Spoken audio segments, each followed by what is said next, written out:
Most Americans don't want to work. I'm talking about right now. So when I drive around the streets, there's a "We are hiring" sign everywhere or help needed. Most of the restaurants right now are paying close to $15 and over. Uh, when you go maybe to a restaurant or a fast food chain, the line is really long, or most of the stores are closed because they don't have staff to work over there. So I've seen a few Jack in the Box closed. There was another food chain called Steak and Shake. Most of their branches are really closed.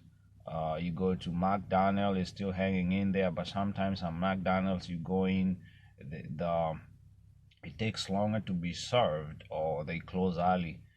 You go to Taco Bell, some of the shops are closed. Some of them have shortage of workers. So most of the places, most of the businesses have been affected, and the reason most Americans is because most there's shortage of workers. People don't want to work. Um, right now with the mandate of the job, it's a lot of people are quitting because they don't want to get it.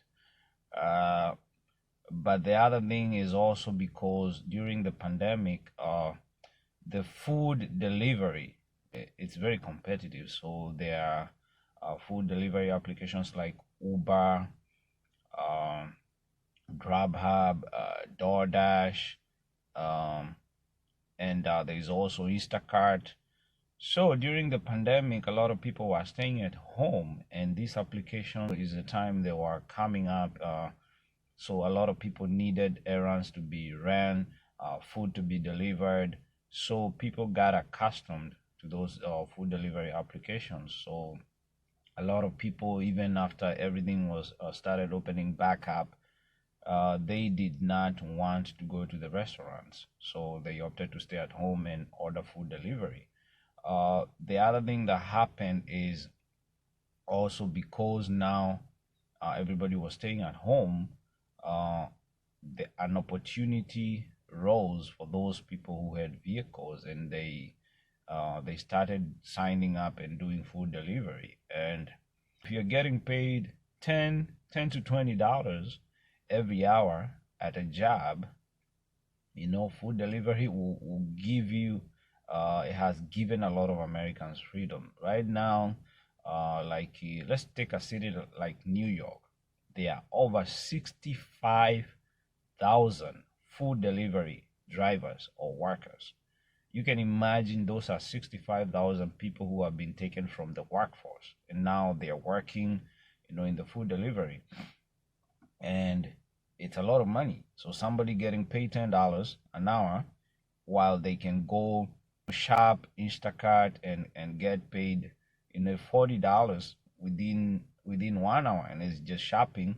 So for those people who love shopping, they'll go shop for other people for groceries and other stuff, and within an hour, depending on the city, you get paid even close to 40 hours.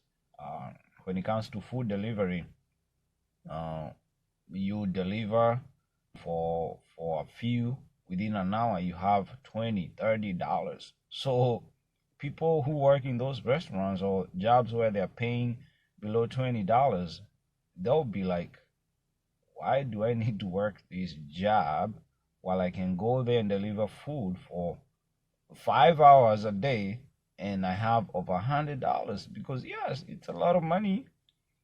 Even you combine food delivery, drivers for Uber, Amazon Flex, Instacart, it's a lot of money. Yeah, you make over $300 a day. So, and plus people having those restaurant jobs is not gonna pay them that much. So these people, so it's not gonna pay them much. So these people are like, okay, why do I need to be stuck in a restaurant job while I can go out there and make money and have the freedom to do what I want? So most of those people, instead of staying in a restaurant and getting paid $10 an hour, they're choosing to instead drive to those restaurants deliver food instead of working for those restaurants.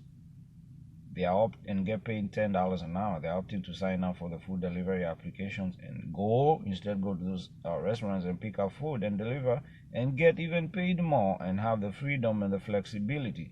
So everywhere, so these restaurants, I don't know, they have to pay more for those people to agree to go to work. The other one is also, the unemployment benefits that are being paid out by the government. So people have realized they don't really need jobs because of that too. But the main thing that has affected even the office jobs is because of these food delivery, you know, gigs. They are paying more. There's a woman. Uh, she told me she's from West Africa, so and she had a nice job in a place where there's a law firm, and she was doing DoorDash. You guys know DoorDash, and she was like she's making more money than she was making there the whole day. And there are so many professions with good careers who are like they don't want to work anymore. They want to keep delivering because it's paying a lot of money. That's the main reason, and the ones that have been affected are those who are places that are paying $10 or 15, less than 20. So why would somebody go work at a job where they're getting paid $10, 11, 12, 13, 14, 15 every hour without the freedom, while there's another job out there where you can deliver food with your own vehicle at your own convenience and stop whenever you want or take breaks or log off and get paid more than $20 an hour? Why would you go to the other job? That's the reason most Americans don't want to work. Over 65,000 food delivery workers in New York. Now imagine all the other cities, thousands of workers. And most of those guys, most of the restaurants in New York, now you can imagine, lost almost, let's say those 65,000 workers, there were like 20,000 who were working for the restaurants in New York. So guess what? They don't have workers. So they have to either pay more to have people sign up to work for them, or they have to close down.